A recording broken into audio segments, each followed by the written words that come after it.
Welcome, everyone. It is September 8th, 2024.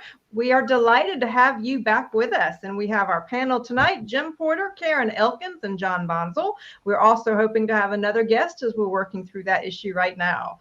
But before we begin, and we have a jam-packed conversation here tonight, but before we begin, we want to have us just tune in for a moment, get centered where we are, tune into the beautiful sunset that John Bonzel recorded for us. And we're going to pull up the ocean sounds, and I will do just a quick minute of recalibration and a guided meditation for us. So if you would, please close your eyes and simply tune in to the ocean sounds that are coming through now. If you would,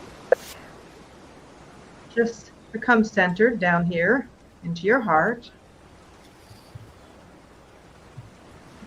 And as you're listening to the ocean sound, ask that you just focus. And you begin to breathe in and out along with the ocean sound.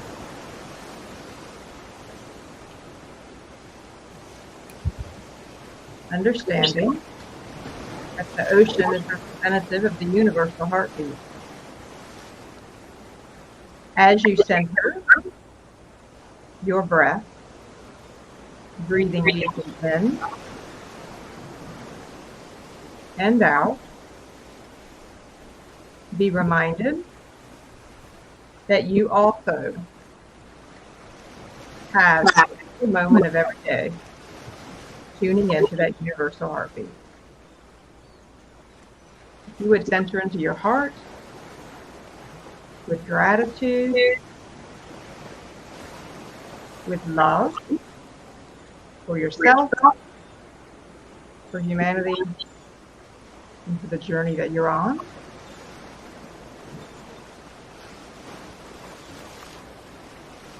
Join us this evening as we begin to take another adventure into the home study course.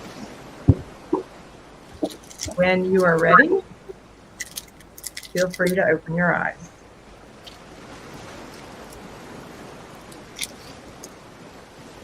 Now, I love that we have a variety of ocean sounds available on our 24/7 Awaken Genius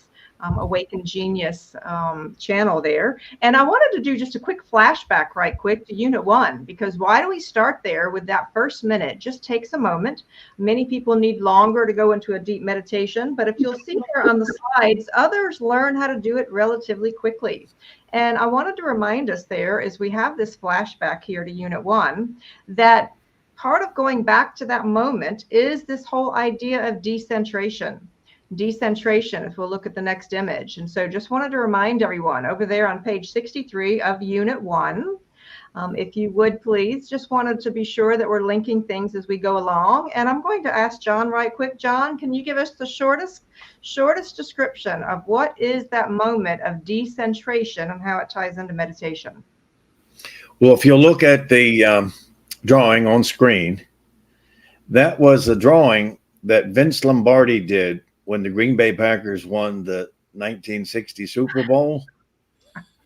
Is that what happened, John? Glad to know the Packers were so scientifically advanced, John. All right. Decentration. Okay. The opposite of concentration. And had a conversation with my cousin Jim earlier today, and he defined both of those very well, that sequence. So beyond that sequence right there, so we'll just say to and from, or from and to. It's a sequence that never ends, but it's a simulation. It's not the idea, which we're going to talk about in lesson 14 here. Yeah. Okay, so that would be my take on that. All right, so just wanted to pause for a moment. And as we go in, I wanted to show you all where we are here in this September. So hard to believe we're already here at September, but if you'll take a look at this next one, here we are on September 8th, and we're at lesson 14. And so for everyone who is with us here tonight, I would encourage you. Hello, Lisa. Hello, Diane. Hello, Tony. So glad to have you all with us. I know that we have a lot more that will be joining us here. And just sit back and enjoy. And if you have questions, please feel free to go ahead and place those in in the chat box. But before we begin tonight, I did want to start and answer a question that we had recently, and it was this: why do we do this? And so we wanted to take a moment, if you'll see there on the screen, why we do this. And I'm going to go through these next particular images relatively quickly because I wanted to recalibrate us all. You know, this next quote is one of my favorites from the Russell work, and it says, "Mediocrity is self-inflicted and genius is self-bestowed." And so when we came together for this particular project, what we wanted to do was, you can order lots of things at philosophy.org, but we wanted our efforts to be focused on two things. You'll see the next image that we wanted to focus on the man who tapped the secrets of the universe. So you can see where we actually focused that on one of our earliest, one of our very early broadcasts. But we wanted to keep the focus on that lovely, simple entree point. And we wanted to focus on the home study course. And so we have here both Jim and John of 50 years of experience here with the home study course. I'm a 3-year student. Karen has been studying the Russell work for quite some time, but this is her first time through the home study course. We're hoping to have one of our other long-term home study course students on as well. But I wanted to bring up two quotes for everyone just to recalibrate us. And this next one is very, very powerful. And it was actually part of why I fell in love with the work. John, would you mind reading that one? Yes, I will. And I'll quote: "Since our teachings are based solely upon natural law, they are not in variance with any religious beliefs and are therefore universally acceptable. We have people from all races, nationalities, and creeds among our student body." Unquote. I found that very, very powerful because it was one of the few places that I found where there wasn't trying to make one sound better or worse than the other. And then this next quote was another one. And Jim, if you would please read this next one, as it gives us kind of a snapshot of what the next 12 lessons look like. The next 12 lessons will be devoted to giving you a more intensive comprehension of the higher knowledge of God's invisible universe and your physical relation to it. Need to fix that. You absolutely will. And if we'll go to the next one there, I love this particular quote. And Karen, this is a simple one here. And I know that John and Jim have said that Walter and Leo said this quite often. But if you'll share with everyone the simplicity of what's on the screen. If you can read and count to 9, you can master the secrets of the universe. There you go. And so what we're doing here is, even though we're in Unit 4, we don't want you to worry about being behind anyone. You have access to the videos all along, but we did want to show you a snapshot right quick. And so if you'll take a look at the next couple of screens, first of all, this next one, and James is going to bring this full screen. This is what we've covered so far. This is an outline of the first few units of the home study course. And you're going to see right there, here we are into Unit 4. Maybe you didn't recognize just how much we've covered. Look at everything there in Unit 1, Unit 2, Unit 3, and as we go into Unit 4, and Unit 4 continues on the next page. And we're going to have this available to even download in the chat box just during this live time, and wanted to show you an outline here and one more page there. And John, as the former president of the University of Science and Philosophy, you actually suggested that we show this to everyone. And why did you feel that was important? Well, the content of this home study course, I can't, the table of contents, I think is like, what, six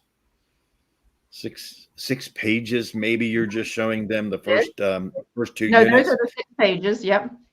Okay. And then what it does is it allows our audience to see not only what we're talking about, but what is to come. So whatever your field of endeavor is, whatever your expertise is, if it's human relations, if it's love, if it's counseling, if it's science, it's all there. And you'll know when we're going to bring it forth. So it's very important. I thought it was important for our audience to see that in advance. I love that. I love that. And then we also, when you complete the home study course, you get a certificate of completion at the end of it. So we'll be talking about that. So all right, so let's see if we can have, because I want to introduce Margaret. I want to show Margaret Rue. Margaret, are you with us? Can you hear me okay? We can. You are just in time. Yeah, thank you. Fantastic. So I wanted to pull up these next few images here, and it's just a dose of inspiration for the week because we're going to highlight Margaret. It is a flashback from the past year and explain why we have them here. So when you take a look on the screen, just wanted to remind everybody that the three individuals that we have on the screen, Jim and Margaret and John, if you'll take a look there on slide 16, I know James is pulling that up. And a special thanks to Joey for helping us out there. So this is Walter and Leo Russell at Swannanoa. And so John and Jim worked at Swannanoa for 2 years while Leo was there. And Margaret, you were there for how long? Yeah, a total of 11 years, 10 with Leo. Okay, and so if you look at the next slide, you're going to see just a snapshot of when Leo was speaking to a lot of groups, but you're going to love this next image because not only do you get to see a close-up of Leo, but there is Margaret on the right, around 26 years old. Is that right, Margaret? Yep. 26, she looks like she's 15 going on 16 is what I'm saying. And so I'm going to ask James to just drop me and Karen off for just a moment. And I want to go to the three people that you see on the screen. And I want to, just for historical documentation, mention something to everybody. And I'm going to ask each one of them to comment on this. So when we see the three on the screen there, because what you're seeing is you have a treat here. There are very few people left in the world that have actually had the experience to live with Leo. And so I'm going to ask for me to be dropped off and Karen to be dropped off. And I'd like everyone to take a look because the three people that are on the screen in just a moment, as he's working on that. Okay, he says he can't drop me off and keep my audio. Okay, so in just a moment, when I'm going to be quiet, I'm going to ask the three of you to comment. And I want to just honor the fact that we have this kind of historical legacy, because I'd like John in just a moment to share just how many people are left that have ever lived with Leo. Jim, I'd like you to share just a little bit of insight about what you learned from Leo. And then Margaret, I'd like you to wrap it up with a final comment as Karen and I drop off the screen before we dive into lesson 14, because we have a big, big lesson ahead. John, if you would begin. Well, as you see on the screen, the three of us, and then there was a gentleman named Sam Beiser that also spent time with Leo. And other than him, I'm not quite sure who else spent any great time there with Leo. Maybe Margaret could fill that in. But anyway, yeah, what a privilege it was. And you know, it influenced my life even to this day. It's like my morning routine now. I pretend as if I was still working at the palace, up at 5:30 outside, get my chores done, come in and have my first cup of coffee at 8 o'clock when the doors had to be open. So it's a wonder. There's just wonderful memories. And we worked our butts off 20 hours a day, nonstop, 7 days a week. So, but when you're working with love in your heart and you're working for the message, it's a wonderful thing.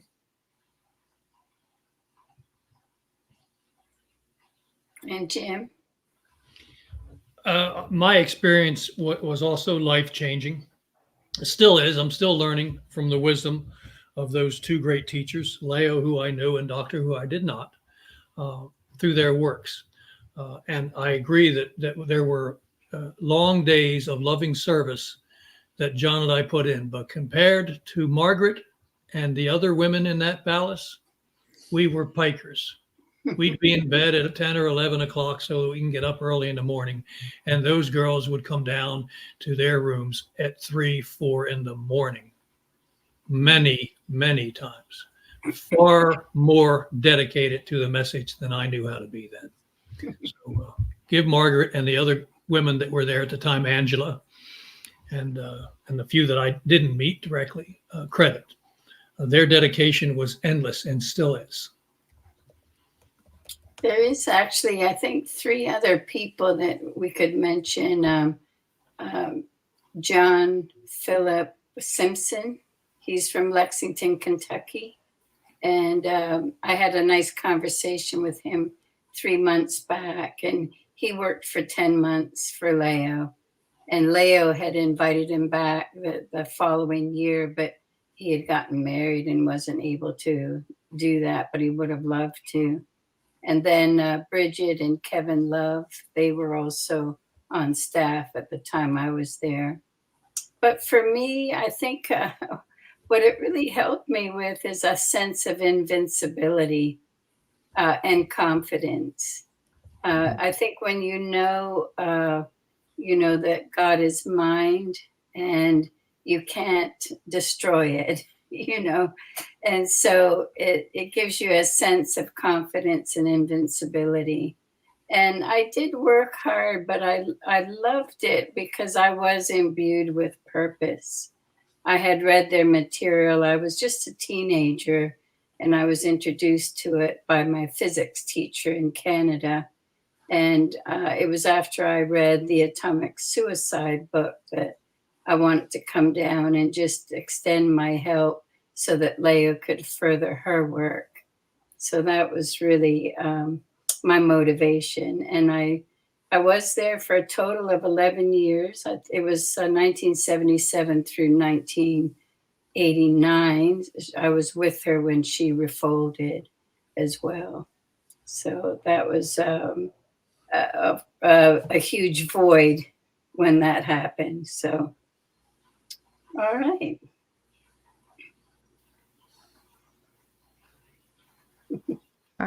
It's good to see you. All right. Good to see you all. I know James is working on the dynamics behind the scenes. And Karen, I'm glad to have you with us as well. I just wanted to honor the three and just wondered if you had a comment of what you wanted to say to those three, because when you think about people who continued this legacy, it's more about the message than it is the individuals. But I know I have a deep, deep appreciation for everyone who has worked to keep these materials alive all these years so that I could be learning from them today. I think I have a question for Margaret and these guys, because right now the book Atomic Suicide is very relevant to the topics of today, especially with the nuclear stuff that we have. So Margaret, what drew you? My question to you is, what drew you after reading as a very young person, Atomic Suicide? What would the message you have for the audience today, and what's pertinent of Walter Russell's work? Yeah, in my day, so I was probably 17 at the time that I was first introduced. And, there was a lot of fear when I was a teenager of nuclear war, even back then. When the Russells wrote the book, nuclear testing was rampant. And because they give the true explanation of what radioactivity actually is, they explain in the book that man is trying to give the world nuclear energy by introducing the death principle. So, in other words, you can't really beget life by multiplying the death principle above Earth. She said that radioactivity belonged deep in the ground. It should not be dug up. And so the big mistake is that we brought it up above to expose all organic life to it. So when I read that, it made me feel, oh my gosh, the urgency. And then she stated in one of her lectures, Walter Russell feared that we let loose too much of it already. So I just felt that huge urgency. Sure. And so that's what gave me the impetus to try and help. Well, and that's a powerful question. And for everyone who's watching us today, there's so much that we could talk about for all of Walter Russell's work. And as John continues to remind us all, the greatest contribution that any of us can make is actually in demonstrating the message by living it. So if it is okay with the panel, we're going to dive into lesson 14 here. If you all give me thumbs up that you're ready, so that we can go ahead and dive in. And I encourage all of you that have the home study course to please dive in. So we're going to bring up here on page 257. And this particular lesson is called The Higher Knowledge of Creation. And I wanted to start with that first highlighted quote there as we bring it up and make it a little bit larger here on the screen. And then I'm going to scoot us down to page 258. And so if you'll see there, as he's making it larger, be ye ever transformed by the renewing of your mind. That's what they were referring to when they said what Paul really meant. But I want to scoot down to 258 because there's a big idea that we wanted to land. And it talks about, I'm going to ask John to comment first. Knowledge is mind idea unexpressed. Knowledge is expressed by the creation of bodies which simulate idea. So, and it goes on to say, knowledge resides in the creator, not in created bodies. And so if you would, John, if you'll begin, and then I'll ask Jim and Margaret to comment. Someone who is new to this language, what does this mean? Well, let's keep it simple. Knowledge is self-explanatory, but mind is synonymous with God. So without God, there is nothing, but with God, there is everything. Okay, you have to remember that, and that's in its most simplest form. Okay, so idea. So idea exists in mind. But idea never leaves mind. It is only cast on the cinema screen. It's an illusion. It's a duality. But to our senses and to our brain, we think it's real, but it's not. But if you could just grasp that essence, that mind, okay. God, idea is all one. All right. So, Jim, if you'll chime in, and then Margaret, before I keep us going, because we have 23 pages in this particular lesson with a lot of very, very big ideas. So, Jim, if you would, what do you want to add to that? All there is light. That's what mind is. Joe, not Joe, I'm sorry. James, can you pull up that one that shows the division, the first chart of Dr. Russell's charts, scientific charts that Kim gave us all? Which one are you talking about? The people on it, and the children, and the light and the dark, and well, if you can't find it, that's right. Anyway, are you referring to the science of the future? The science of the future based upon God. That one. Well, where is that, Jim? You got to give us a little bit more so we know what to pull I don't know. I thought you guys had it in your files. Okay, that's all right. It doesn't matter. Okay. What you're learning is that all that really exists is absolute 100% pure love and light of divinity. Everything else that is an illusion from the idea, which is permanent knowledge forever of that true reality. I think John might have it. There it is. So if you look at the very first square in there that is absolute pure light, yes, that's divinity. That's the undivided. That is all that is, ever was, or ever will be. Everything that follows is a simulation of that one true idea. It's a simulation in divided light and divided selves. All that we call creation is molded and manifest in exact accordance with our knowledge and our desire to work within it and our limitations. But it does not change or affect God in any way, ever. It's okay. It's so clear to me because of my near-death experience at 5.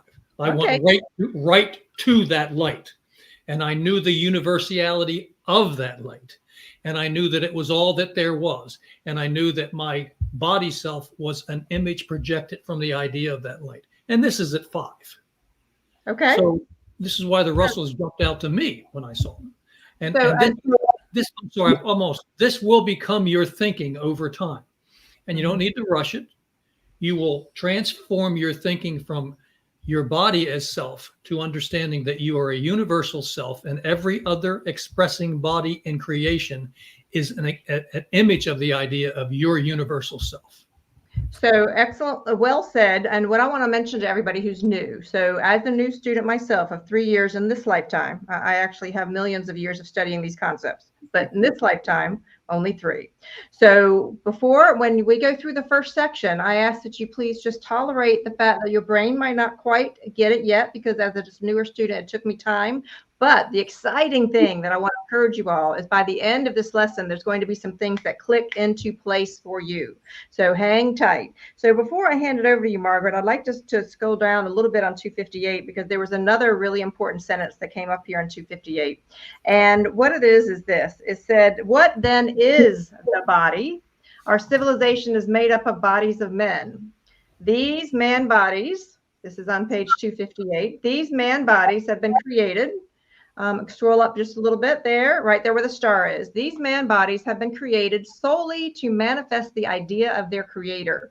So Margaret, speaking to someone who's new, John went straight to the big stuff. Jim went straight to the big stuff. What would you say to someone who is new, that is just now really hearing about this idea of manifesting idea?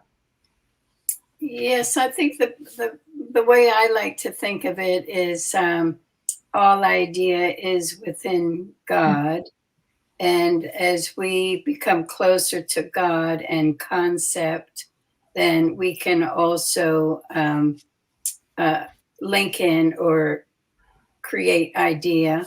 So God is essentially the cathode, right, which is 0.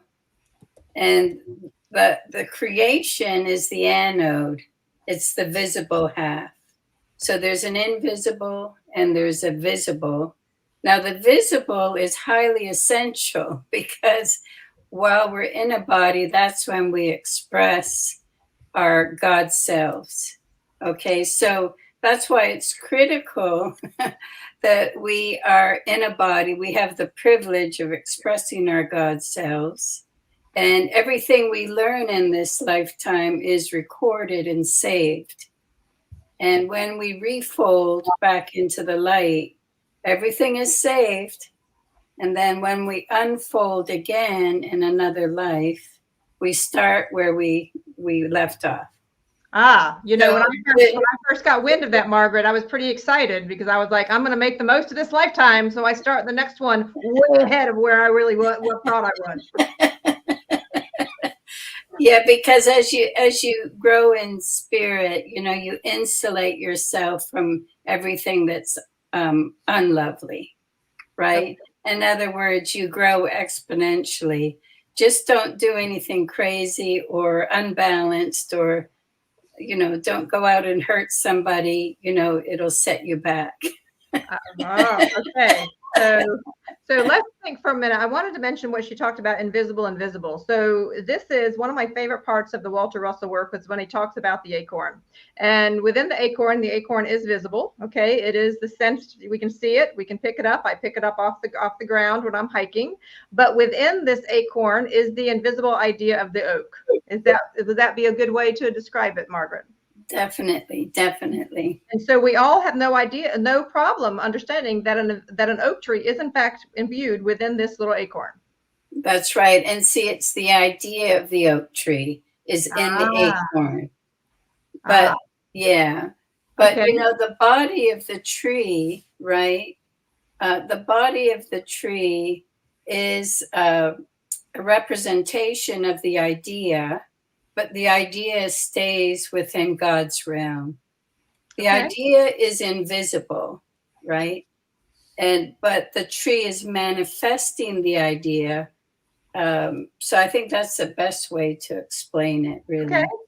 So I'm going to keep us going. I would like us to cover 2 more things before our first break. And so I'm going to mention something, and then I'm going to ask Karen to even comment. If we go over here to the bottom of page 259, where I have it highlighted, and it talks about how it explains this into considerable detail. So for those of you that have the home study course, you'll want to dive into that. But it talks about how God awareness begins to unfold, and we call that period of early beginning the dawn of consciousness. Now, what I chuckled at was, is this now a clear picture to you? If not, it must be, and we urge you to stop right here and meditate long upon these few pages or review past lessons until you are so sure of your full comprehension that you can no longer think of your body, as we're scrolling down, of your body as being you, but instead you will think of yourself, capital S, as the creator of your body, and you will someday know that yourself is within your body. So I wanted to bring that to everyone's attention because we cannot cover everything on a broadcast for the whole entire lesson. Our goal here is to bring up just certain things. And so, Karen, I wanted to go on down to the yellow highlight and then to the what I have highlighted in green. And this particular paragraph talks all about the space in between our cells, and it talks about we would actually, if we had to squeeze all of the space out, we'd have to use a microscope to find you. And if we'll go down to the green highlighted there, it says, we have thus shown you that your entire body is but a microscopic dot surrounded by the vast reaches of seemingly empty space. At any rate, you cannot see yourself in it, just as you cannot see the real oak tree in its seed. So a comment from you about this, because I know you created a fantastic visual journey for us before we take our first break.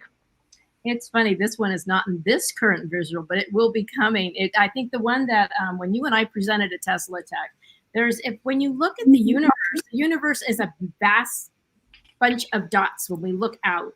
And we just see, but we don't see all the creations necessarily within it. Your body is 99.9% water at a molecular level. So basically, as water, we're not that even different from the whole universe, where, I mean, even the universe itself is made of plasma and water. And the only difference is between water, liquid, solids, and gases is the density, as we talked about once before. So we are on this continuum. We are one in a field, and even one drop of water has a magnetic field. Your heart has a magnetic field. Your body has a magnetic field. We live in the Earth's magnetic field. And each one of those is like Russian dolls, and we're all part of the whole, and we're all part of the same. And so, but within each one of us, we're just made of dots. Okay, so I love the way Karen actually begins to think in an integrative way. John and Jim and Margaret are keeping us pure to the Russell way of viewing things and finding a way to be able to combine the two. But what I wanted to say to all of our viewers here is that when you start walking through nature and you see an acorn, please understand that you're seeing a very, very important concept in the Russell science right there from the very beginning. And when you understand that, everything else becomes, to me, I'm stepping out of my facilitator role here and into a student and just a panel member. For me, this was magical.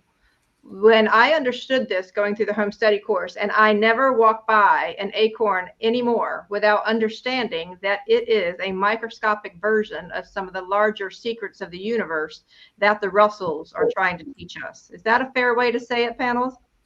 Yes. And within that contains its whole. So it's not like it's contained in the whole. And in this whole thing, the universe contains its whole. It may be secret, but in it is the whole. Yes, you could technically destroy that oak seed, and you've done nothing to harm the idea that is the oak. It will remanifest on some planet in some solar system somewhere as an oak tree. You can't harm idea, but you can destroy body. Okay, so when we return from this first break, we're going to be moving to the bottom of page 5, moving into page 6. And so I'm keeping us at a quick clip today because there is a lot contained in the later portions of this that I felt was really important for us to land. So we do take a break around every 30 minutes so that you can stand up, get some of that oxygen, get some water. We care about you, and we want you to be ready to be able to absorb what's coming next. So your 3 minutes begins now. We'll see you shortly.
right. If you will find your way back to us.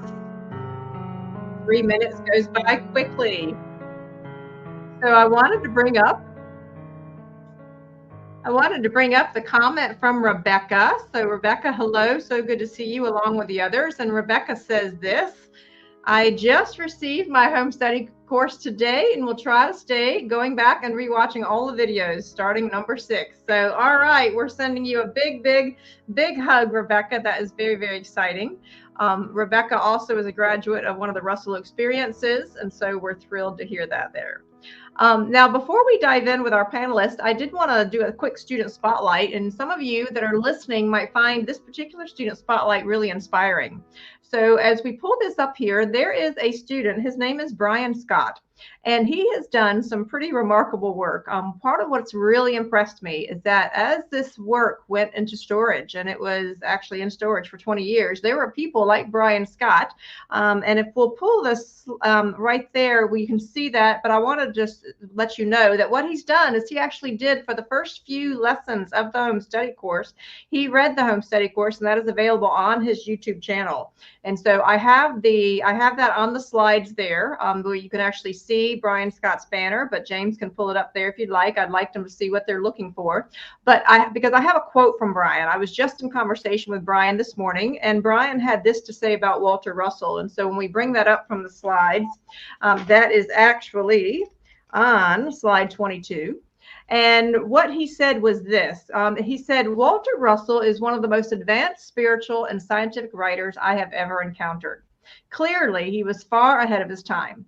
There is no doubt that his writings and his knowledge was touched with the hand of the divine. And so I just simply wanted to honor Brian, and you can see in the next just couple of slides that not only did he do the home study course, but he's also done a number of the other books. And for some of you that like to listen to this and need more than just Sunday night, you would find this particular work inspiring. Brian has he has well over 500,000 viewers. He's up to almost 700,000. And when I talked to him about the Russell work, this is a man who is incredibly excited about what Walter Russell brought to the world. And John, I know with you being former president and Margaret, you being on the board of directors, it inspires me to see people that dedicate so much time to uplifting the Russell work. Do you have a comment?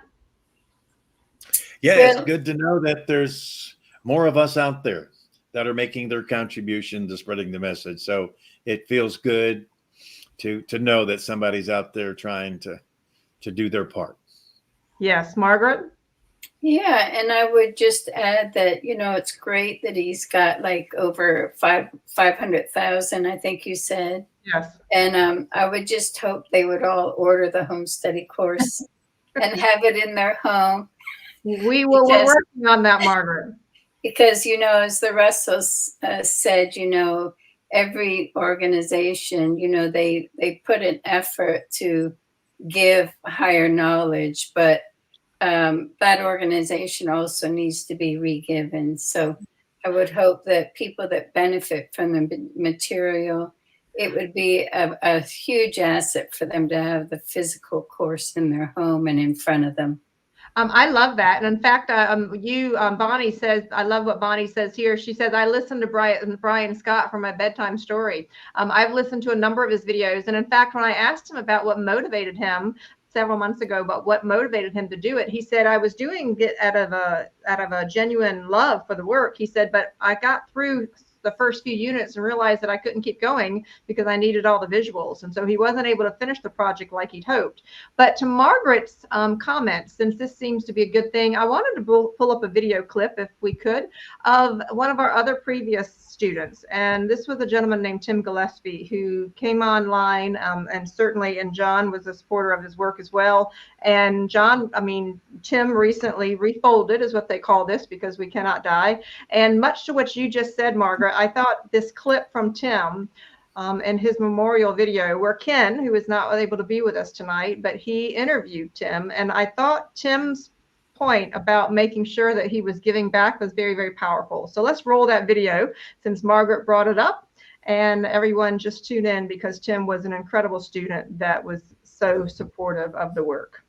Are we ready? I started to read the message of the divine Iliad, And I started to realize that everything he was saying is true. And it all makes tremendous sense.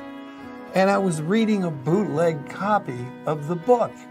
And so 2 chapters into it, I'm thinking, you know, I'm going to really keep reading this book, but the first thing I have to do is go buy my own copy so that I'm not breaking the law of balance as he describes it. And so after that, I was hooked. I was totally hooked. The descriptions of God, the intimate conversations, the science of light wave mechanics that he brought through do nothing but speak the truth that this is God, this is God's language, light, and this is God's science. And this is an opportunity to understand and commune with God in a way that was never available to me before. And when I saw it, I realized it, and I decided I would never, ever let it go. So Margaret, you didn't even know we had that video clip ready, but it really touched me when I was there. I was so grateful that we were building a virtual studio there at the museum. Please know that I actually even have an office there. And when he was our very first interview in that new virtual studio, and had no understanding that we would lose him just a few months later. And when I heard him say that, actually, because if you would, for just a moment, Margaret, and then I'll ask Jim and John to comment, that, you know, after Leo refolded, all the work ended up, and after a few years, ended up going in storage for 20 years. And so many students didn't know quite what to do to continue the message. So can you just comment on that before we get back to lesson 14? You know, it is true that it was in storage for almost 20 years, and but the material was always made available. There was always a way to order it online. It was shipped out very promptly, and it, you know, it was the message was still going out. Unfortunately, the presentation of all that the Russells accomplished was in storage.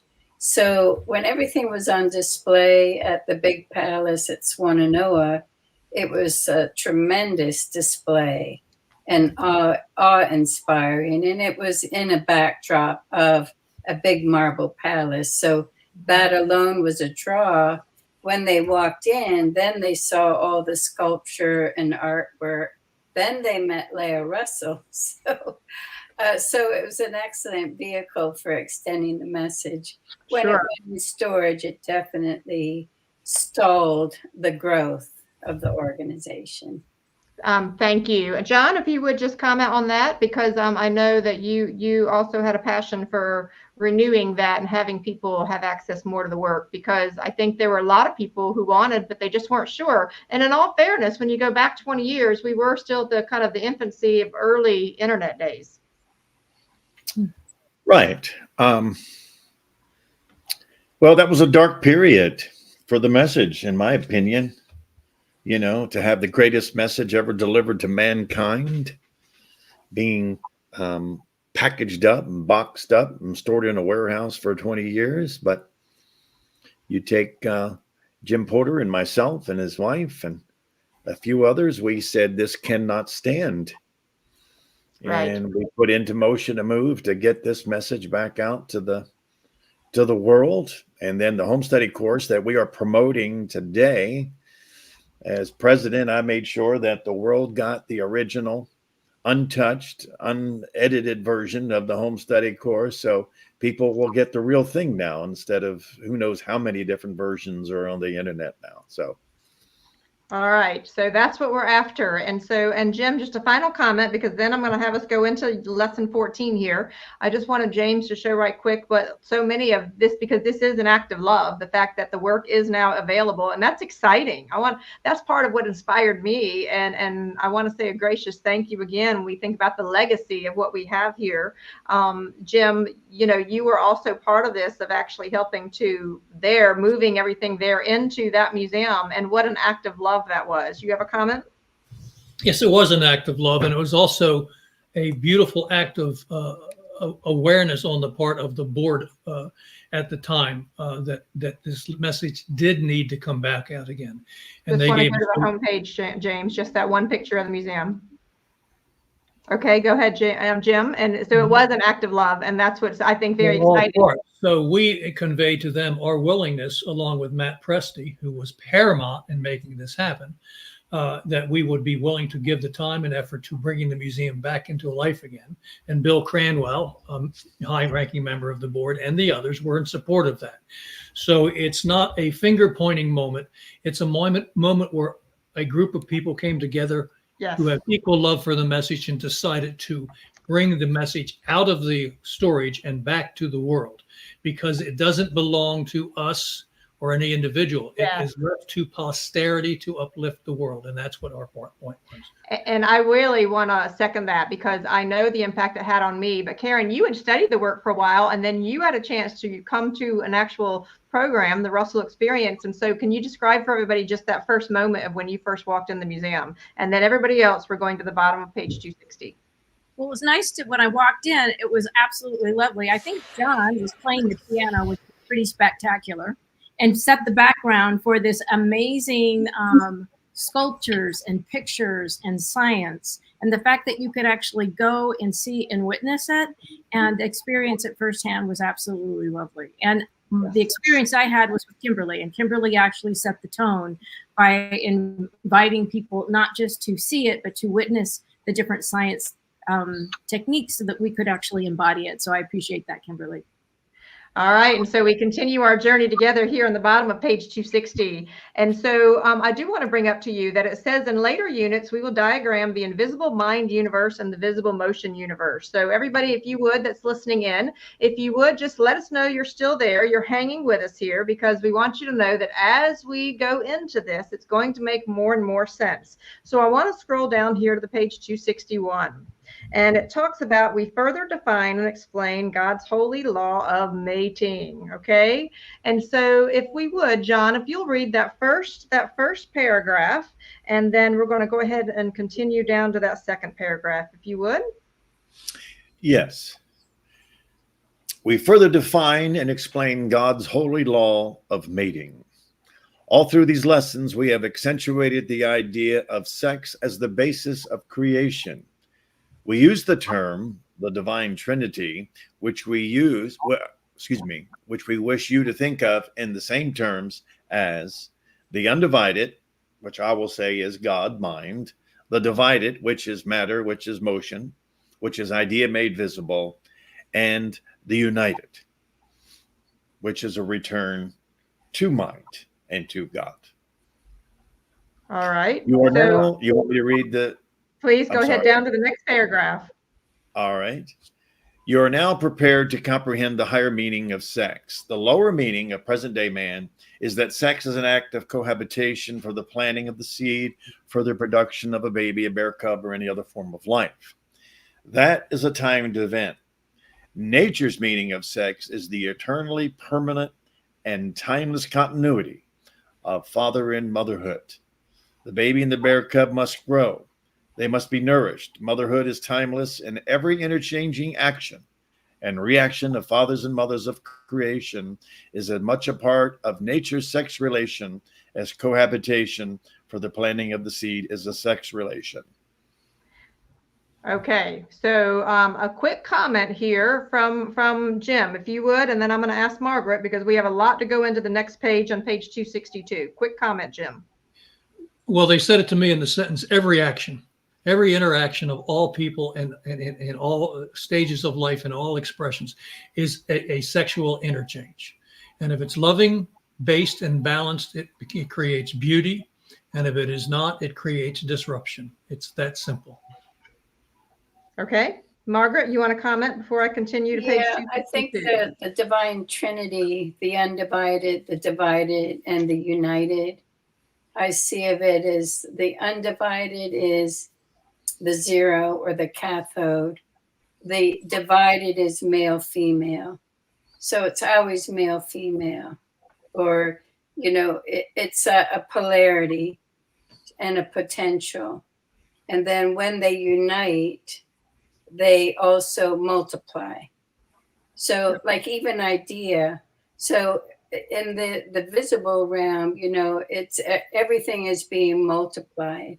That's why there's such tremendous diversity, but it's the zero, male, female, united and multiplied. Okay, if you take a hike through nature, you actually see this multiplication principle happen all over. It's really fascinating. That's what I was so excited about the work. Before we continue, because I'm going to keep us on a quick clip here, I do want to go back up to Rita's question. Rita says on page 259, what does the completed body image of the man idea mean? All right. Is that open to everybody? Well, Jim, you want to dive in? Yes, it means reaching God oneness. When you reach oneness and can say, I and the Father Creator are one, I and the Mother Creator are one, knowingly and manifest that Creator within all of us, you have achieved the goal of the man idea. Okay. Anybody else want to add to that? Well, I would say, the man idea, the idea is with God, right? The idea is in the zero. The manifestation of the idea started really as an amoeba, and as conditions allowed on our planet, that one amoeba diversified. And, man calls it evolution. Leo calls it unfolding. So the man idea unfolds. It takes eons. And, and it was only just recently that we reached the level of the dawn of consciousness. So, it's a billion-year process. So, okay. But the man idea, she always said it was really a consummate idea, the man idea in creation.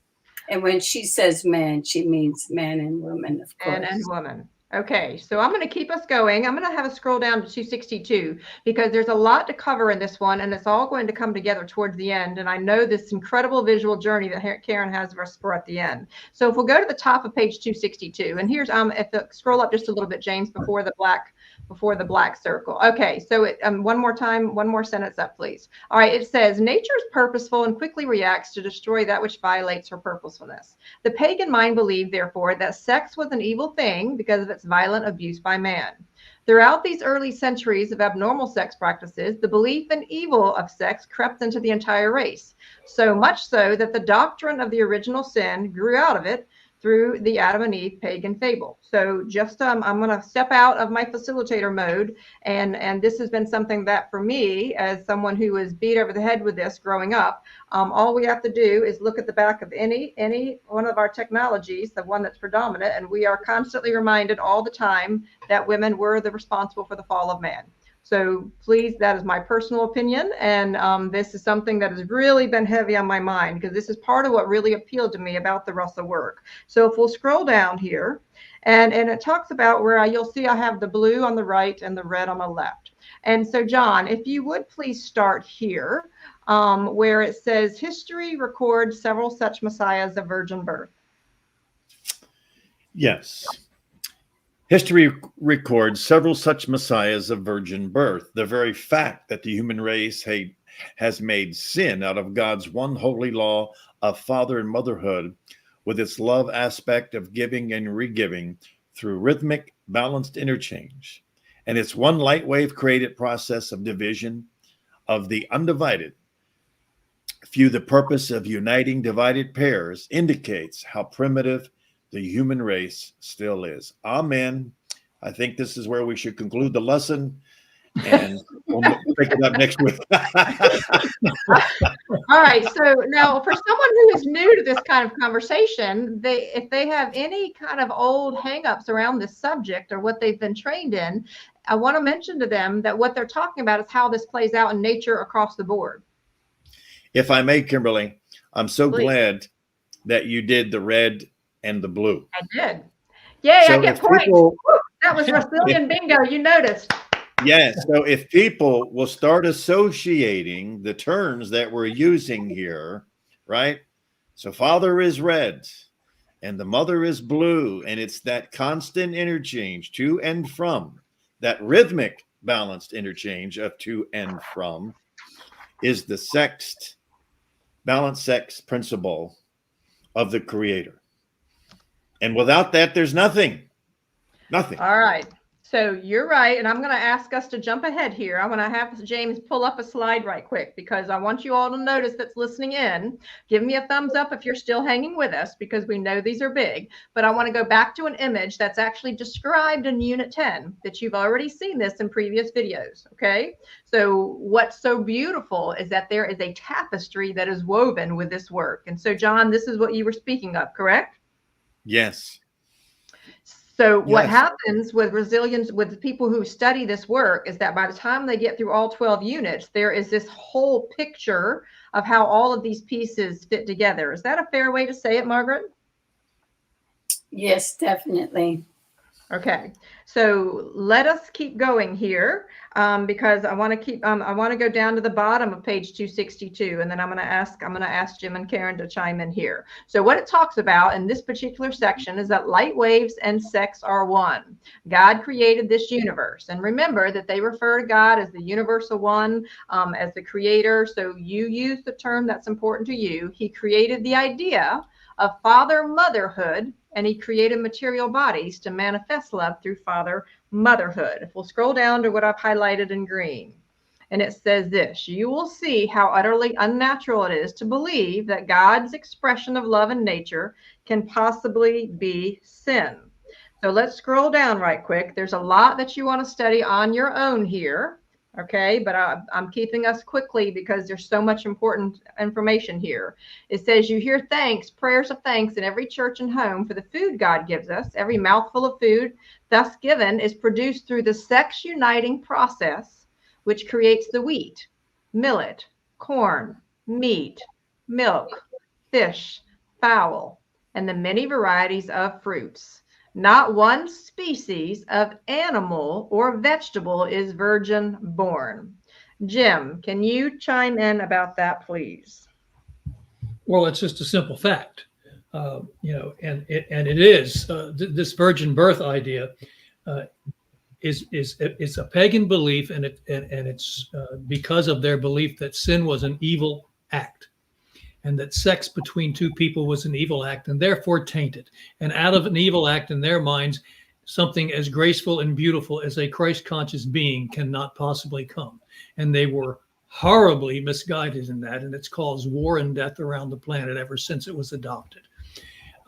So it just isn't necessary. Any being born of male and female intercourse and brought into body has the potential and the ability to become a Christ-conscious being. They don't need to be created by God and stuck in the womb, although everything is indirectly created by God and manifested in the womb. So we need to let go of these limited, hateful bias. I mean, it's a hateful expression toward womanhood and motherhood itself to think that God would put his plan aside to manifest a Christ-conscious being. You know, Kim, I have a little bit of a story. I still remember Leo retelling a time when she went to speak to a group of ministers, and one of them was brave enough to ask her about the virgin birth, if she believed in it. And she responded by saying, even God cannot violate his own laws. Okay. Well, so there's an important question here, Margaret, and I'm going to ask you. So Terry says, so we're not contributing to the balance unless we're having sex? Balanced sex. Well, you have to remember, you know, when the Russells say sex, you have to go back to the divine Trinity, okay? The uncreated or the undivided, male, female, okay?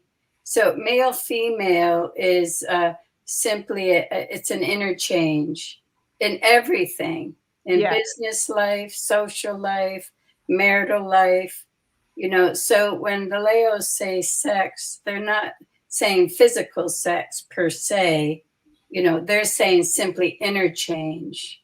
So like an interchange between labor and the corporate top. Okay, that's an interchange. So You know, Okay. so in other words, you have to have a balanced interchange between really with everything. So, Yeah. All right. and So I wanted to mention that because that's what one of the things when you first get into this work, because nobody else talks about this, sex supposedly is taboo in so many of the other religions and so many of our other ways that we've been trained, that when we don't understand the scientific approach to sex and how it relates to nature. So Terry, what I would say is that hang tight, we're going somewhere and it's going to make more sense shortly. But Karen has a last comment. Karen, and then John, and then we're taking our next break. I'm just going to go, we're going to go back to the whole thing we started with, natural law. And when we talk Yes. about natural law, we're going to talk about the sun and the earth. The sun is the heat and the earth is the cool. And so we need the sun to nurture the seed that's been given, and the womb is still the earth that actually grows the thing, no different than mother, father, earth. And each one needs to be nurtured, as he talked about with your children. So having sex is, yes, you do have to do it to procreate the rest of the race. You have to do it, but he's saying do it with love and do it with proper balance. Don't do it uneven, as we see in so many ways that it's taught from world cultures to world religions. So that part is the part he's actually inviting us to rethink about that balanced interchange, because anytime there's an unbalanced thing and the seesaw, it's going to go wanky. Somebody's not going to feel the goodness of it, and it's not going to nurture the great love that we should be having. So yes, sex is a thing, but in its right place with a right partner, and nurtured. And again, nurtured the father, son, the sun, the earth. Yeah. So there you go. All right. We have a lot more to say about that. John, last comment before we go to break. Yeah, that one line that you put up saying that it was a light wave sexed universe. Yes. My Karen thought that meant that we each held flashlights and we pointed it at each other. You are. What are we going to do with you? I don't know. We can keep the humor. All right. So for everybody else, before we leave, if you would, in the chat box, all that you were listening to us, if you would, let us know how you're feeling right now. I know these are big concepts. So give me one word for how you're feeling. Are you feeling inspired, confused, curious, encouraged, interested in learning more? What are you feeling right now? So if you would, let us know where you're feeling. There's a lot more to go to my panelists here. We have a lot more to go starting in 265 when we return. It is time for our next break, 3 minutes in. Use this time to breathe. Would love to have you all check in and let you know how you're feeling. See you in 3.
All right. And while this quote is on the screen, I'd like you all to pay very close attention to the quote. Future generations of unfolding man must make so great a transition in their thinking that it is as though they were transported from the country of their own language into another country. So this was back from Unit 3, and it might be resonating with some of you, as some of this might be sounding like a different language, and that's because in some cases it is. So as someone who was new to the work, don't get hung up on this yet, because what it is going to make a lot more sense as we go through this particular lesson. So if it is okay with the panel, I'm going to jump down here to page 264. And I want us to dive into the spiritual basis of polarity. So polarity is a word that you're all going to want to write down here, okay? The spiritual basis of polarity. So Jim, in the simplest of terms, what is polarity? It's an equal, I'm sorry, you say Jim? Jim, yes? Okay, it's an equal interchange between the two poles of the body, the masculine dominant and feminine dominant within every body. And when one gives itself to the other, lovingly, centered in love, they void their individual natures out and they become one. And that one that they become is divinity. It's okay. God. All right. So let's see where we're going. Margaret, what's the simplest way to describe polarity? We're having a little contest here. You know, really, the Russells, they dreamed of equal polarity. Right? So in other words, any kind of imbalance is an imbalance in polarities. And if you have an imbalance, there's a residue of tension. So the Russells always said that man should strive to keep every transaction balanced. Never try and have the better end of the deal, saying, oh, you got a bargain, you really... this vendor, you got him down to practically zero and you think you won. Right.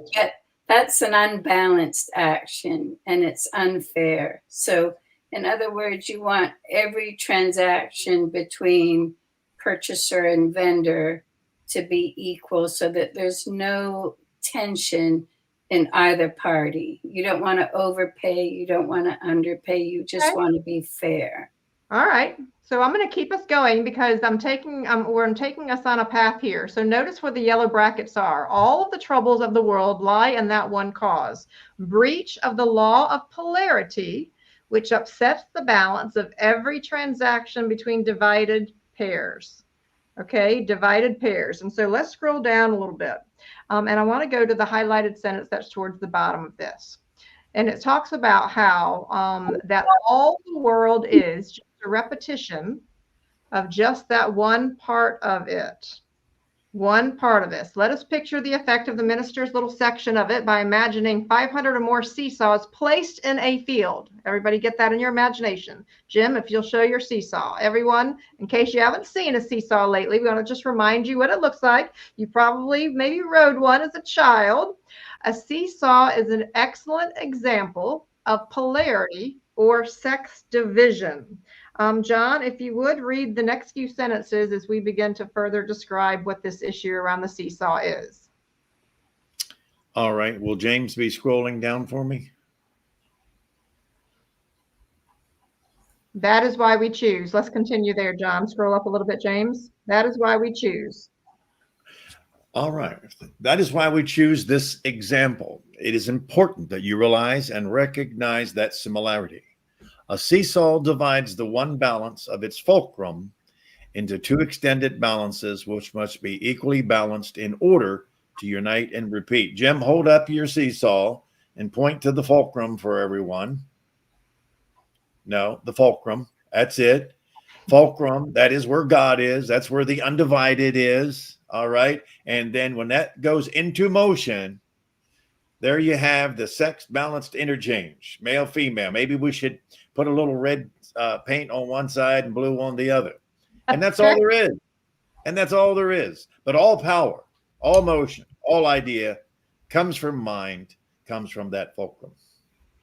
Okay, thank you, John. So let's go, if you could, James, let's go ahead to slide 32, please. And I want to just give some people some images here, because when we did the Russell experience, as a new student who came in and asked John if we could do a class, a 3-day class, I actually had an adult-sized seesaw built because this was how important it was. And I just want to show you some images. So here's what we're talking about in balance. If you'll see the next image, sometimes you can see that it takes more on one side to balance the other. You see the fulcrum there in the middle that John is talking about. Sometimes if there's a balanced situation, as you'll see in the next one, it takes more on one side, but notice where the fulcrum has to move. So there's a lot of effort to be able to keep it balanced. I always joke with people that I feel a little bit like, with guys, don't get mad at me. I feel a little bit like this next image, that every once in a while, one really strong female to balance a lot of other males in the room. But I'm just saying that with much love. Bullshit. Excuse me. That's okay, John. I'm sending you love. And sometimes when you think about a seesaw image, even in society, it looks a little bit like this next one, where we're all trying to kind of figure out how things are staying in balance. So I just wanted to have a little fun there as we go into this. And before we continue with this conversation, Brian, love to see you. Let's bring up Brian's comment here. It says, "Hi, everyone. I'm on Unit 7 of the Home Study course, and I love the materials. I look forward to it spreading for the uplifting of the world." Brian, we're right there with you. How exciting is that? How exciting is that?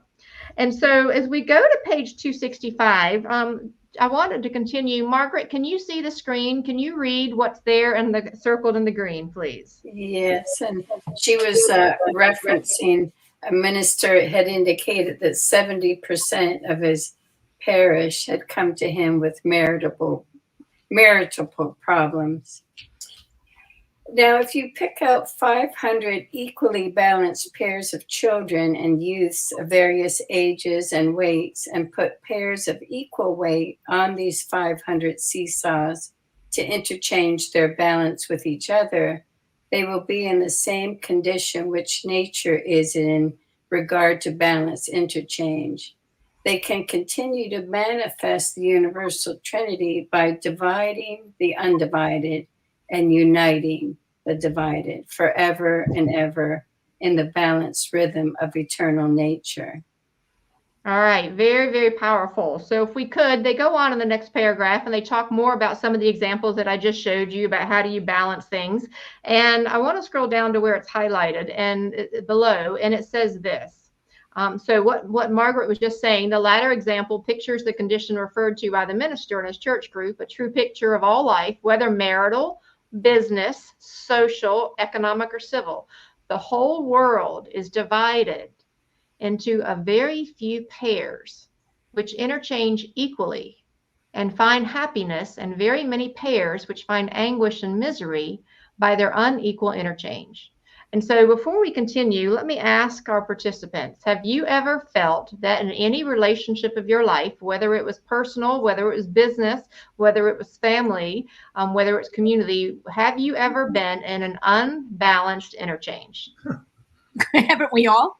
Yeah. Yeah, I want us all to acknowledge it there. So what does it feel like? I'll start with Karen, and while we're waiting for the rest of the participants to comment, what does it feel like to be in an unbalanced interchange? Karen? It is when you're giving your all and the other person is taking whatever they get and there's nothing coming back in return. And so they're surviving like great, and there's nothing for you to eat with at the end of the day.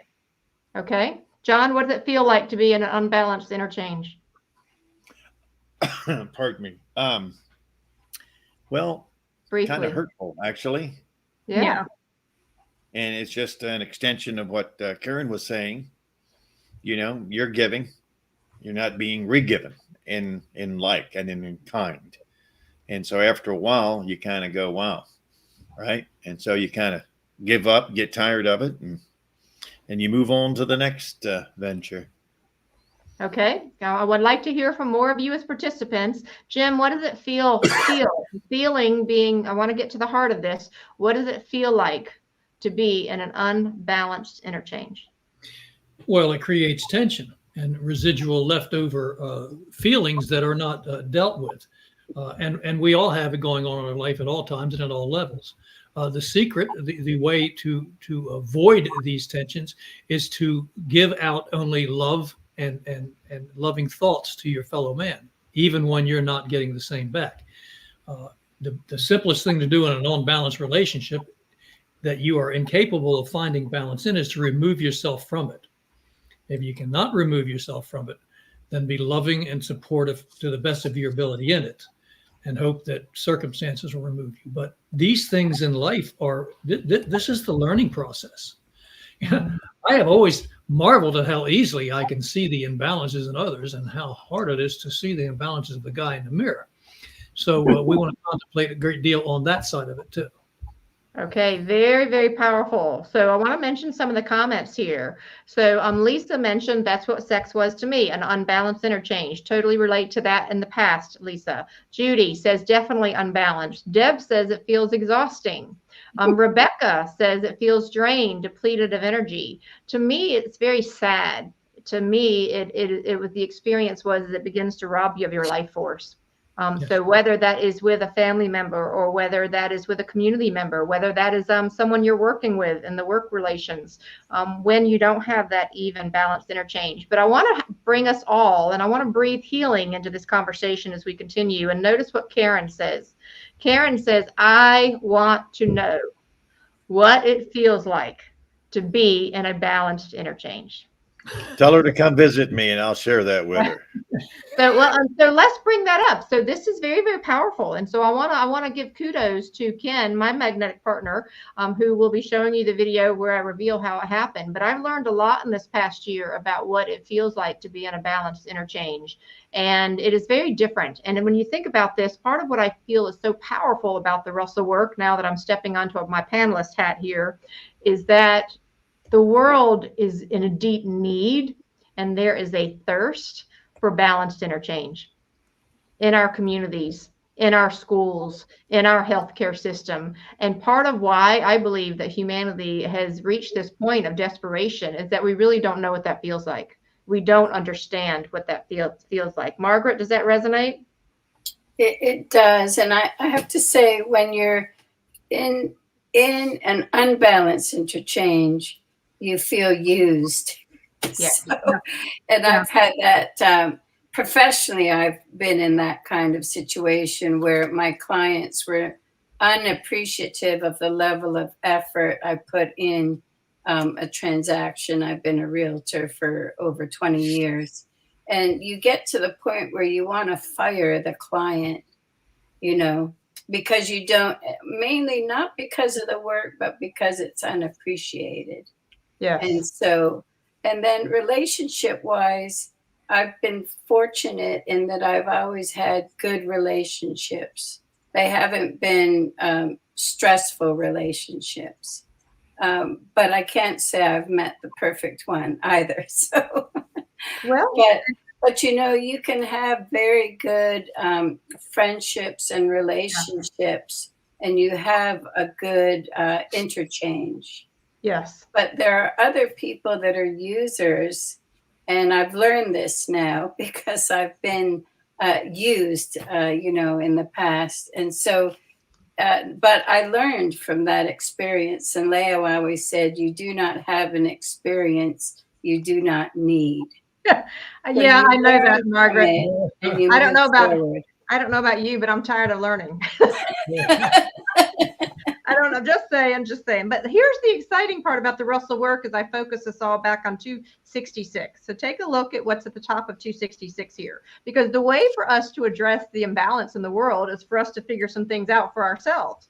You are forever giving something of yourself to your environment or taking something for yourself from yourself.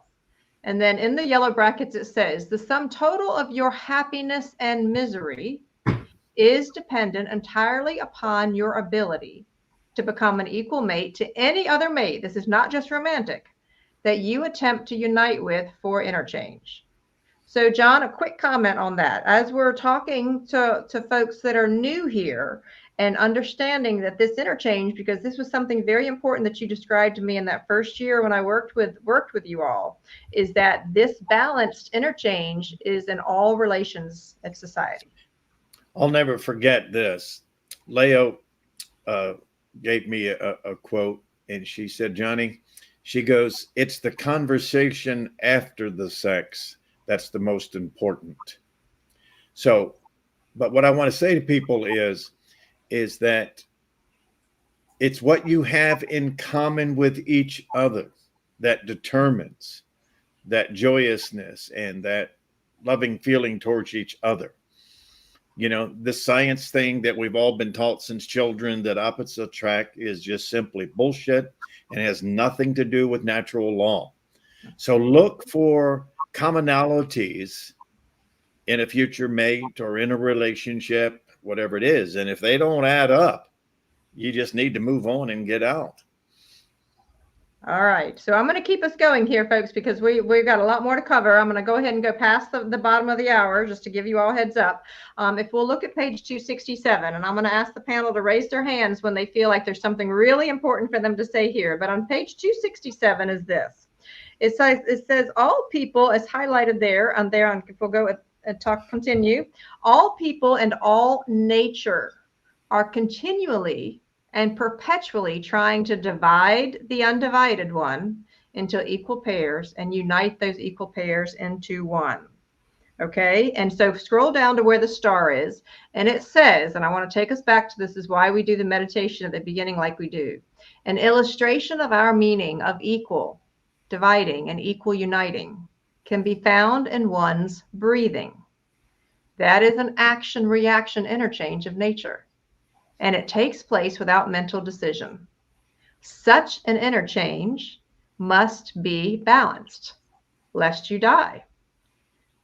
Okay, so let's just pause for a moment there and understand that the beauty of the breath is an example of this. Is that fair, panel?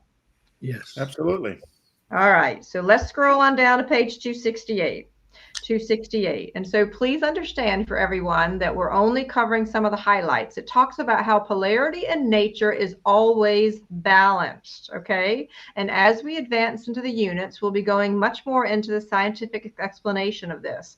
But it says, in practicality, there with a yellow highlight circle, all human dealings, one mate or both, and every transaction is cheating. That is what is matter with the world. Human beings have not yet begun to learn how to divide the undivided equally. Therefore, they can never unite them, for balanced unity is impossible with unequal mated pairs. Kimberly, do you remember last week when we showed that clip from the PM Magazine interview? Yes.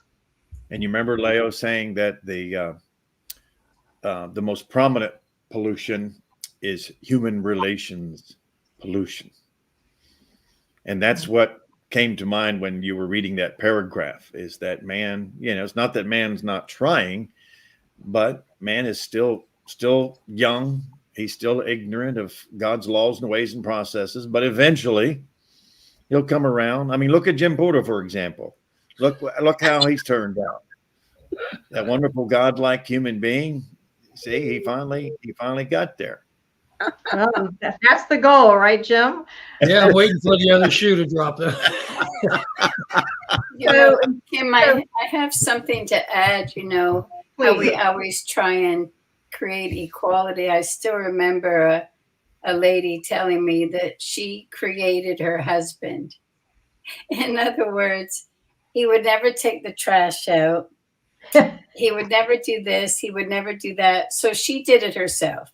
So she ended up doing everything herself.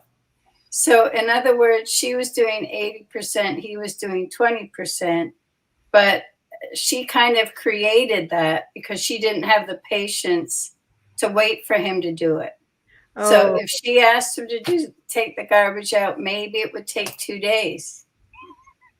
So, but you know, Kimberly, that reminds me, you know, I'll be 70 in September 25th. And I told my Karen the other day, here I am 69 years old, and I didn't know how I didn't know anything. And I didn't know how to do anything until she came around. So I was tying that into Margaret's story. So I get it, Margaret. So in other words, like, you know, how some people feel that they've been used. You also have to take ownership of having been used. Because in other words, you still did what you thought was service, right? But you just were not discerning enough that you were actually enabling a lazy person. So in other words, you have to take ownership if you're over serving, and you have to realize, okay, this is not doing me good, so I'm going to pull back. But a lot of women do not know how to pull back, and they overserve. Totally busted on that one. So all the participants, can anybody relate to what's being said right now? Because that's part of what this is. And Karen, last comment, and I'm going to take us on to the bottom of the page. I was just kind of laughing, but when I go back and I think of natural law, we've got the heat from the sun that cools the earth. But without each other, you won't have the tree. You won't have the oak tree, which is actually what is created from the divided. And from there, you get the united.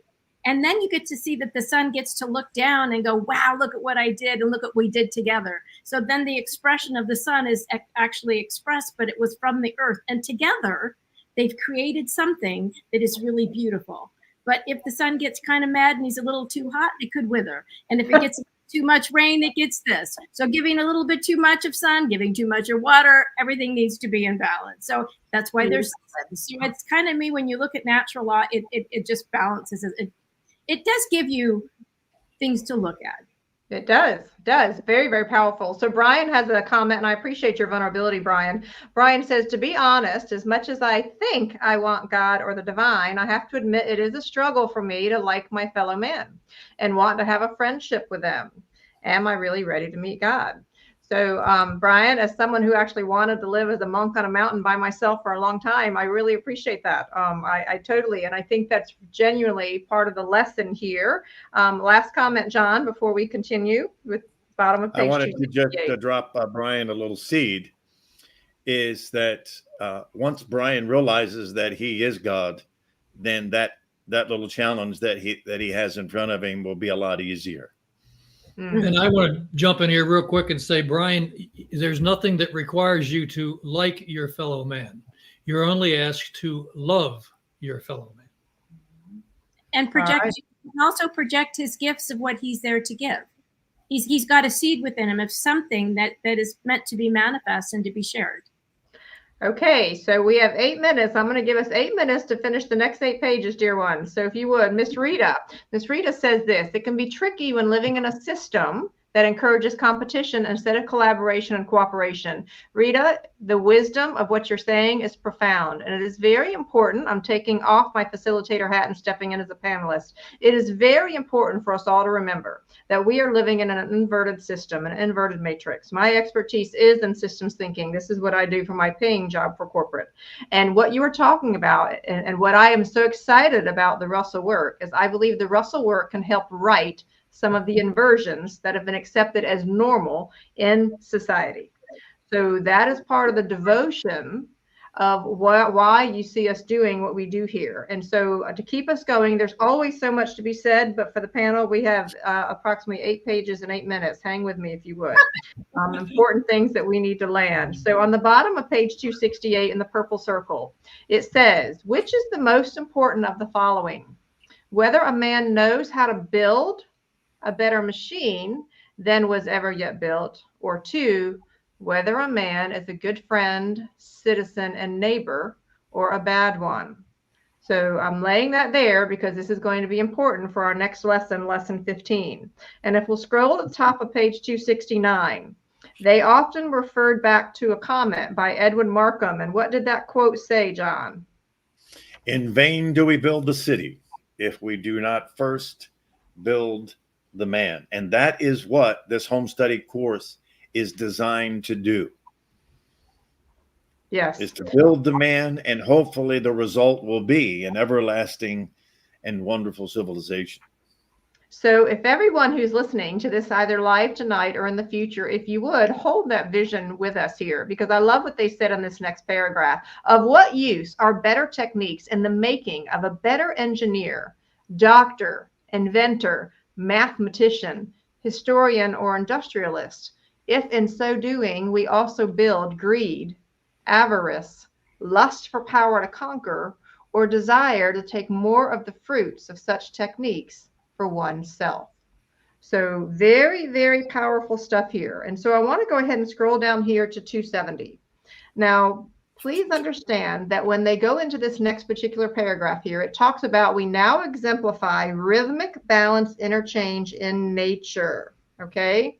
And so highlighted there, and before that highlighted yellow sentence, it says they do not even think of mineral and vegetable life as sex divided males and females. This is where we're going into thinking about sex far beyond what we've been trained to.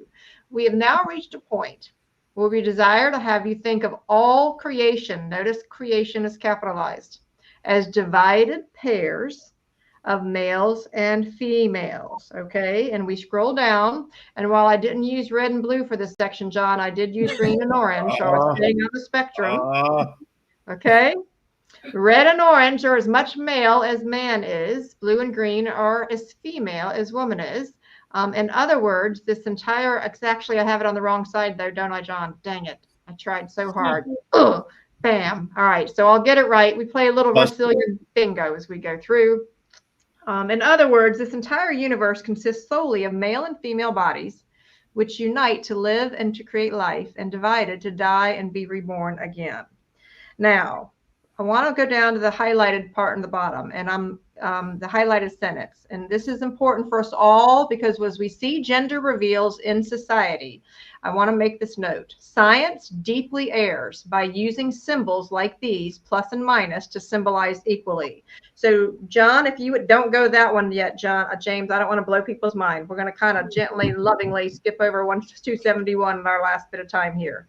Why, John, and then I'm going to ask Margaret, why is it important to understand that when we see these symbols that we've been trained to see as positive and negative when it comes to the masculine and feminine, why is that deeply erred in science? Yeah, Leo always... Go ahead, Margaret. Okay. Leo always tells of the story when she corrected Walter's thinking, and he said, "Darling, do you think I'm negative?" And he said, "You certainly are not." So in other words, in the universal one, the female is represented as a negative sign.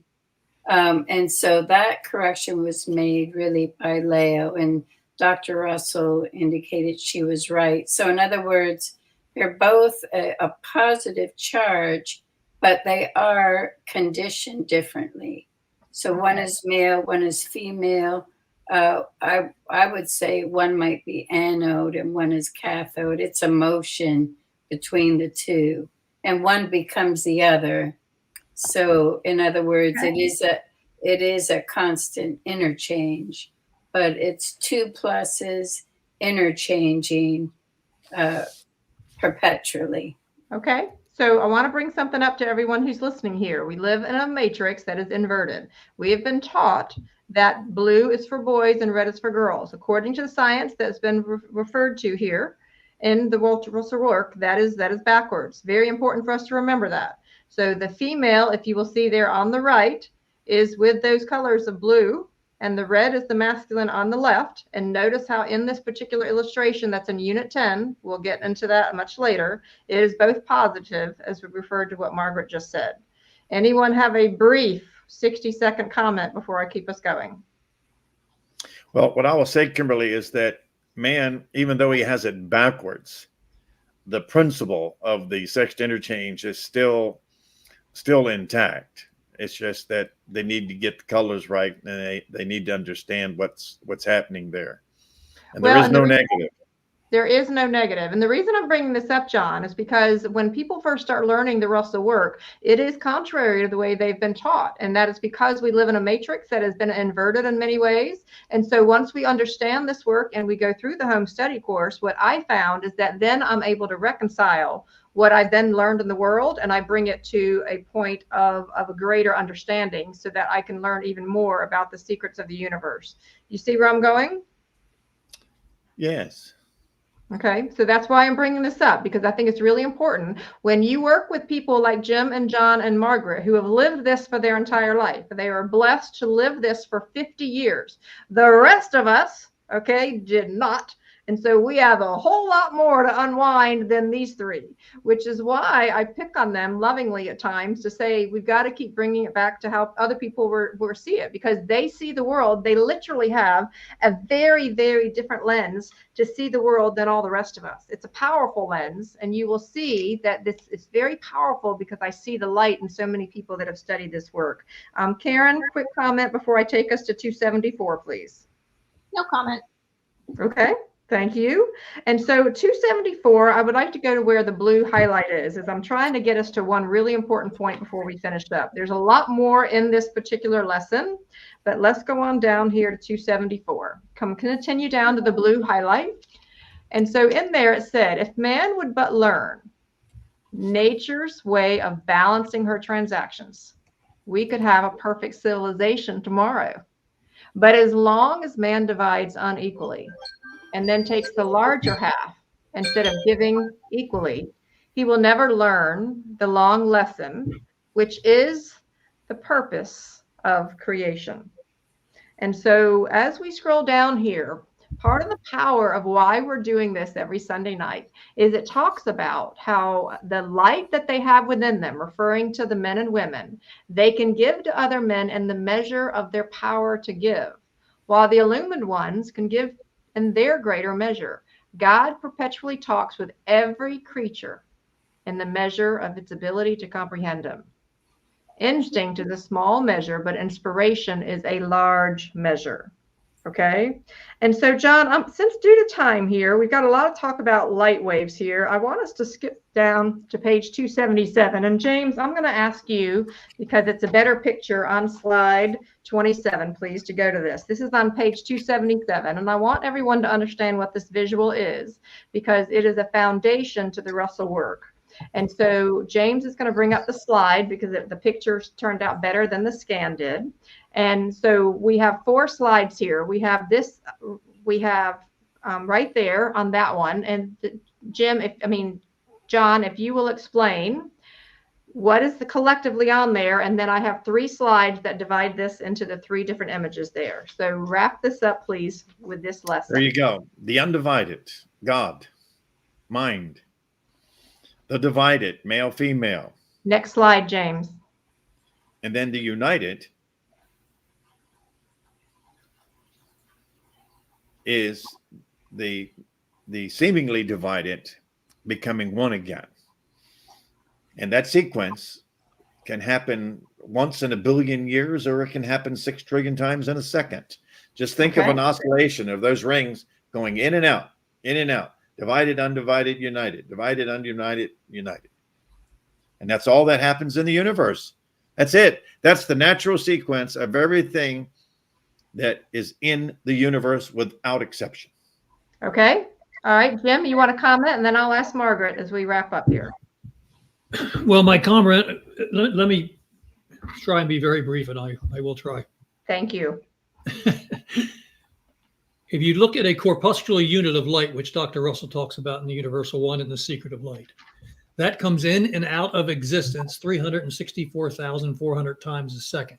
That's a miniature sun coming in and out of existence, going through that total wave cycle, 340,000 at the speed of light. If you look at our sun, it goes through the same exact cycle in a period of hundreds of billions of years. The principle is the same. This is the 9-octave wave interchange that you're looking at. And every body goes through that 9-octave wave interchange, no matter how brief that interchange might be or how long it is. Okay. Thank you. Thank you for being brief. And Margaret, on James, if you'll go back where we see all 3 on the same page. Margaret, I wanted to slow us down for a moment, because the very last thing I'm going to do is have us go to page 279 before we turn to Karen's visual journey. What is the simplest thing that you want to say to a new student about the importance of understanding what is on the screen right now? Okay, I want to go back to the analogy of the oak tree. So in the second image, the divided, the seed or the idea is actually in the first slide, the undivided. And then when the seed is in the soil, it is divided. So you've got, as Karen indicated, you've got the warmth of the sun, you've got the coolness of the earth, and then there's 4 pulses. So the embryo is the plane that you see on the second slide. That's the inert gas or the seed. Number 1 is the seed has burst open. Number 2 is a sapling. Number 3 is a mature tree. Number 4 is a tremendous, huge oak tree. Ah. And so every cycle has 4 pulses to it. Go to slide 30, if you would, James, forward to exactly what Margaret said, because that particular thing that she is talking about is on page 278. So what you just talked about here, Margaret, if you would, he put it in the terms of a human, but what you just described to us is Right. what happened with an oak tree, which would be a lovely visual for next week, Karen. I got it. Right. And so in the case of the United Man-Woman, so they're taking the embryo of a female, the embryo of a male, and then they each go through 4 pulses. So the embryo is the seed, baby, child, youth, and then maturity and united. So they're taking it one pole to the other pole, uniting. So in the case of the oak tree, you can say it differently too. So the sun is 1/2, that's the male, and then the earth is the female. So the 4 pulses, they still go through the 4 stages, but it's the interchange between the sun and the earth or water that creates the magnificent tree. You know, it also reminds me of the 4 seasons. Yes. Yeah. So there's a lot to be said here, folks, and I know we're running over, so I want to be very mindful. I want you to think about a pendulum going from one side to the other, because that's what's happening in life. And so it's very, very important on page 278. James, if we could show 279, last thing that I want to bring up before we go to Karen's visual journey. And part of why I pushed us tonight is because I know what's coming ahead in the next lesson. So if we'll scroll down, please, James, to the green circle. And it says this. It says, scroll down, the sex interchange, which begins life, is continuous. It never ceases. That is what growth is. That is what motherhood, fatherhood is. That is what love is. The entirety of all the universe is a continuing expression of the love principle, which God is. And scroll down to the last highlighted line, James. What it says is every creating thing in this universe is self-created. And that self, all caps, within each creating thing is God. So a gracious thank you to the panel. We know there are many questions. Before we go into the visual journey, and if you need to take a break now, you are certainly welcome to, but here's what I'd like to remind everyone who is listening, either tonight or in the future, is this is not new knowledge to you. You know this already. You are awakening to a remembering of what's being discussed. So at any moment that you feel an overwhelm or an uncertainty, please relax into that. Understand that what we're doing is we're putting in like puzzle pieces to a puzzle about all of these things are going to make great sense as we get through the course. And I will ask our panelists to have comments when we return. But for right now, you are in for a delightful treat. Take a look and enjoy Karen's visual journey as you begin to see what we discussed tonight come to life. Enjoy.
Wow.